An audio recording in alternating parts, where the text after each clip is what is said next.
Bonjour, c'est parti aujourd'hui. Je voudrais partager avec vous, pour Spiral, la santé ensemble, quelques informations sur les huiles essentielles et en particulier le côté olfactif. Moi-même, j'ai un peu étudié tout ça. J'ai écrit un petit carnet parce que j'animais à l'époque des ateliers qui s'appelaient Découverte olfactive des huiles essentielles. Donc j'ai tout un carnet ici que je pourrais éventuellement vous transmettre si cette vidéo vous intéresse et si les propriétés olfactives des huiles essentielles vous intéressent. C'est un fichier en PDF que je vous invite à imprimer si vous voulez. Je vous montrerai tout à l'heure un petit peu. Donc j'ai quelques connaissances sur les huiles essentielles et je me suis basée pour faire ce petit livret sur les propos de Lydia Bosson. Je vous montre son livre.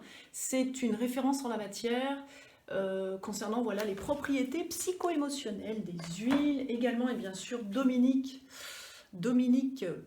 Baudou pour l'olfactothérapie. Et puis également Alain Faniel. Donc juste pour vous dire que tout ça, je ne l'ai pas tiré comme ça, j'ai pris des bouquins et j'ai fait des petites synthèses et j'ai mis des photos. Bref, ce que je voudrais vous présenter aujourd'hui, ce sont quelques huiles essentielles. Alors en respiration, pour vous aider à plusieurs choses. La première, l'huile essentielle de citron jaune. Cette huile essentielle, elle est intéressante parce qu'elle booste.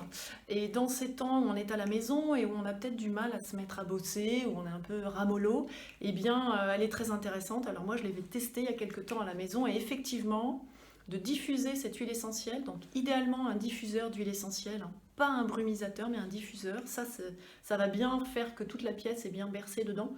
Et en plus, elle est antiseptique aérien. Mais bon, on va d'abord s'appuyer plutôt sur l'olfactif. Donc, quand on respire des huiles essentielles, donc on peut les mettre sur la peau, mais on peut les respirer au flacon ou les diluer, mais au flacon c'est bien. Grande inspiration, j'expire. Minimum, on le fait 3 fois. Donc, idéalement, c'est déjà agréable. Si elle n'est pas agréable, c'est pas la peine de le faire. Et en tout cas, cette huile essentielle de citron, je vais vous lire quelques propriétés ici dans le petit carnet. Je crois que si je fais ça, ça va pas marcher, mais éventuellement, voilà, parce que je crois que c'est à l'envers. En tout cas, je peux vous envoyer le petit livret PDF. Donc, elle nous aide à rester concentrés et focalisés sur l'objectif fixé. Elle stimule la concentration et la capacité analytique et rationnelle. Elle dynamise et calme en même temps. Voilà, elle rend optimiste et souverain. C'est une huile antidépressive associée au masculin, hein, c'est le citron, alors que l'orange douce c'est plutôt pour ou la mandarine pour le côté féminin. Elle redonne de l'appétit. Voilà, donc ça c'est un grand conseil si vous vous sentez un peu l'huile essentielle de citron jaune à respirer ou à diffuser. Une autre, l'huile essentielle de bergamote. L'huile essentielle de bergamote. Alors celle-ci on dit que c'est l'huile anti-dispute. Anti-dispute, alors si à la maison c'est un peu chaud parce que, ma foi, c'est pas facile de rester confiné. Diffuser l'huile essentielle de bergamote, voilà, ça c'est aussi intéressant. La bergamote, que disent les spécialistes? Donc hein, on est dans les zestes ici. Elle nous met en connexion immédiate avec notre enfant intérieur. C'est aussi une antidépressive associée au féminin et c'est une huile anti-dispute. Voilà, il y a tout un tas de qualités. Je vous le montre ici, je crois que l'image n'est pas bonne, mais voilà, il y a pas mal d'infos. En tout cas, voilà, l'huile essentielle de bergamote, intéressante également.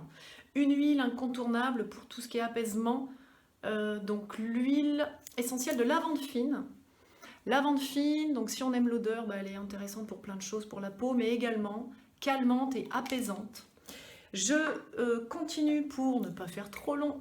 Néroli, l'huile essentielle de néroli, je sais vous ne pouvez pas la sentir, mais l'huile essentielle de néroli, donc c'est une fleur qui vient d'Asie et celle-ci, elle est très intéressante. Et dans le petit livret, vous verrez, ça dit insuffle du réconfort en période de stress intense. Alors, je pense que vous pouvez retrouver ou aller vous approvisionner en huile essentielle en pharmacie. Voilà, et voilà ce que je voulais vous dire sur les huiles essentielles. En tout cas, c'est très intéressant parce que ça passe directement par le système limbique. Donc, on ne réfléchit pas quand on utilise une huile. Voilà. Et du coup, de mon côté, donc moi je fais du shiatsu et du doin, mais je fais aussi des petits parfums. Et ça, c'est avec tout plein d'huiles essentielles, c'est le nez qui choisit. Et quand on a un parfum à respirer, en général, eh ben, ça correspond à une période dans la vie. Et les odeurs sont très intéressantes. Il y a aussi un monsieur qui a beaucoup écrit là-dessus, odeur et parfum. C'est Daniel Brier.